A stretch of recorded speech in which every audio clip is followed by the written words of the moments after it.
The distress signal tore through subspace like a scream in the void. Ambassador Kelrin of the Yarvathi Collective trembled as she recorded the message, her three-fingered hands shaking over the quantum transmitter. Behind her, the walls of the command center shuddered as another volley from the Krathun warship struck their shields. "This is the Yarvathi Collective to any listening civilization," she gasped, her translator struggling to maintain composure in her voice. "We are under siege by the Krathun Dominion. Our defenses are failing. Our children. Please send us anything. Weapons, supplies, soldiers, we're getting slaughtered." The transmission fired into the cosmos, a desperate plea cast into an uncaring universe. The Yarvathi had been a proud species once, their art and philosophy renowned across 12 sectors. But they were scholars, not warriors.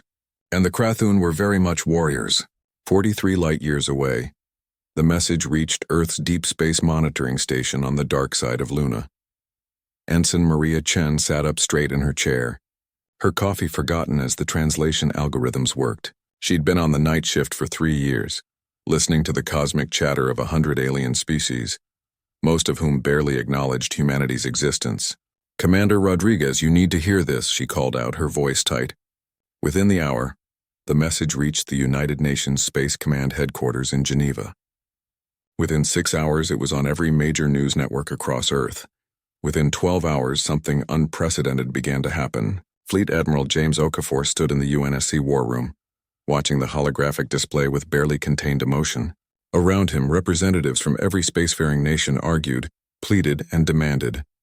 But for once, there was no disagreement about what needed to be done. "They're 3 weeks away at maximum fold speed," Admiral Okafor said quietly. "The Yarvathi will be dead long before we arrive." "Then we don't go at maximum fold speed," said General Zhang. "Way from the People's Liberation Space Force. We go faster. Faster will burn out our engines."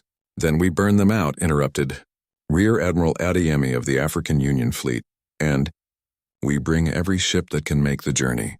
What happened next would be studied in military academies for generations to come. The largest fleet in human history assembled in just 4 days. Every nation contributed. Every corporation with a jump-capable vessel volunteered. Mining ships, colony transports, medical frigates, and warships. If it could move through fold space and carry weapons or supplies, it was conscripted. The Yamato-class dreadnought Defiance led the armada. Behind it came the Nelson, the Zhenghe, the Mandela, the Sitting Bull, humanity's finest. But they were joined by hundreds of others. The freighter Dublin's Hope with mining lasers hastily converted to weapons. The colony ship New Mumbai carrying 10,000 volunteers. Even the luxury liner Poseidon's Dream retrofitted with missile batteries. 743 vessels in total. Every human in space and millions who'd never left Earth watched the departure. "This is Fleet Admiral Okafor to all ships," his voice echoed across every bridge. "We go to face an enemy we've never met, to save a people we've never seen." They called into the darkness asking for anything. Humanity answers, they get everything. All ships engage full drives. Space rippled and the fleet vanished. The Yarvathi had 14 hours left when the first human ship dropped out of fold space at the system's edge. Then another appeared. Then 10 more. Then 100. Then they kept coming and coming and coming. Ambassador Kelrin stared at the tactical display through tear-blurred eyes. She'd expected nothing. Perhaps a sympathetic message. Maybe a few surplus weapons if they were lucky. Instead, an armada materialized around her dying world. "Unknown vessels, identify yourselves," she transmitted, her voice breaking. "Yarvathi Collective, this is Fleet Admiral James Okafor of the United Nations Space Command. We received your message." A pause. "We're here to help." The Krathun Dominion had conquered 47 species in 3 centuries of expansion. They were apex predators evolved under a red giant. Their ships designed for overwhelming firepower and brutal efficiency.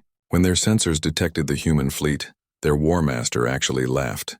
"Primitives," War Master Drexoth growled. "They bare their throats to us." The battle began at dawn over Yarvathi Prime. The Krathun opened with their standard devastating barrage, the kind that had shattered fleets twice their size. The human formation didn't break. It didn't even slow. Instead, something happened that War Master Drexoth had never experienced. The humans charged. The Defiance led the spearhead, its railguns hammering at the Krathun flagship while missiles streamed from its launch bays. But it wasn't alone. Civilian freighters rammed damaged Krathun cruisers. Colony ships used their massive bulk as shields for smaller vessels. Even the luxury liner Poseidon's Dream scored kills, its missile batteries firing in coordinated volleys with military precision. The humans fought like a species that knew what extinction meant, because they did. They'd nearly destroyed themselves 3 times before reaching the stars. They understood in their bones what it meant to face annihilation. War Master Drexoth's flagship died first, holed by a Mac round from the Defiance, while 20 smaller human vessels tore into its flanks. The rest of the Krathun fleet scattered soon after, jumping to fold space in disarray. Ambassador Kelrin watched the impossible unfold on her screens. The slaughter had stopped. The sky above her world, which had been filled with death, now carried hope in the form of 743 human vessels. "Admiral Okafor," she transmitted, her voice thick with emotion. "Why, we are strangers to you. We have nothing to offer humanity. Why did you come?" There was a long pause before the Admiral responded. When he did, Kelrin heard something in his voice she would never forget. Not pride, not arrogance, but simple truth. "You asked for anything," Admiral Okafor said. "Humans don't do anything by halves. Besides," another pause, "where we come from, we have a saying. No one gets left behind." As medical ships began landing on Yarvathi Prime and human engineers worked alongside Yarvathi technicians to repair the damage, news of the battle spread across the galaxy. The humans, those strange, violent, compassionate newcomers who'd barely left their own star system, had mobilized their entire civilization to save a people they'd never met. The galaxy would never look at humanity the same way again, and somewhere in the void, fleeing Krathun ships carried a new message to their empire. There was a species in the cosmos that would cross the stars for strangers, that would risk everything for nothing in return. Humans. And they were terrifying in all the best ways.